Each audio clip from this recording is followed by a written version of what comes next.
In the hidden world of underground fantasy cinema, there are characters who disappear as quickly as they arrive. Their stories fade, their names are forgotten, and their impact slowly disappears into obscurity. But every so often, a figure appears who refuses to vanish. A character whose presence stays with audiences long after the screen goes dark. For more than a decade, one such figure has existed across a fragmented series of short films and exclusive productions, evolving and returning in ways that blur the line between mythology and cinema. Her name is Luperca. Portrayed by Terry Clare, Luperca became one of the most distinctive recurring figures within an underground universe built around transformation, instinct, survival, and identity. Unlike traditional heroes or villains, Luperca was never defined by simple morality. She existed somewhere between human and beast, protector and predator, instinct and emotion. And perhaps that is why the character endured, because Luperca was never meant to fit neatly into a single role. She was meant to evolve. Her story begins in 2014, with the earliest known appearances in Lunar Luperca and She-Wolf Muscle Mania. These productions introduced audiences to a figure still in transition, a presence shaped less by dialogue and exposition, and more by atmosphere, symbolism, and physical transformation. From the very beginning, Luperca carried an unusual energy. She did not behave like a conventional cinematic monster. Instead, her appearances suggested something deeper, a character struggling with identity itself. Moonlight, isolation, wilderness, silence. The natural world seemed tied directly to her existence, as though she belonged more to instinct than civilization. In these early portrayals, Luperca appears fragmented. Caught between opposing forces within herself, human emotion still exists, but it is constantly challenged by something primal rising beneath the surface. This internal conflict became one of the defining elements of the character. Audiences were not simply watching a creature emerge, they were witnessing transformation as an ongoing condition. The performances relied heavily on physical presence rather than exposition. Movement, posture, expression, these communicated what words often did not.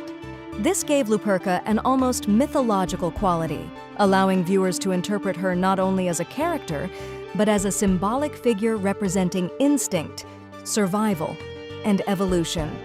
By 2015, Luperka, Majestic Wolf Mother marked a major turning point in the character's evolution. Here, the uncertainty that defined her earlier appearances begins to fade. The transformation is no longer incomplete.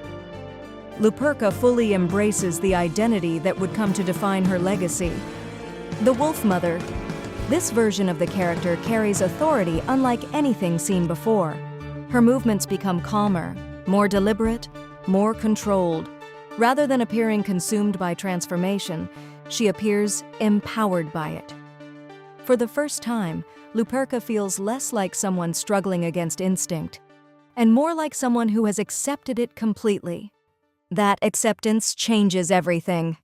The Wolf Mother is not portrayed merely as a predator. She becomes something more complex, protective, commanding, and deeply connected to the world around her. Nature itself feels tied to her presence. Forests, moonlight, wilderness, silence. These are no longer background imagery. They become extensions of the character's identity. After 2015, the character's appearances became less frequent, creating a long period of silence within the evolving cinematic universe.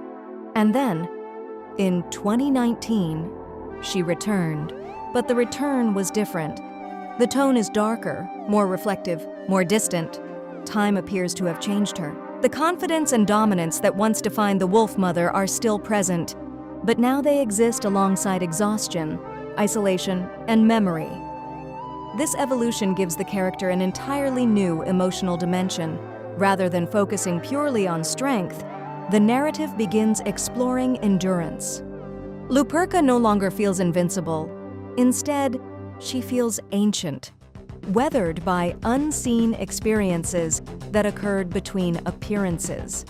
By the time audiences encounter her again in 2025 through Hybrid Hazards Revelation, Luperka has transformed once more. Her role in the film is limited, yet her presence remains unmistakable.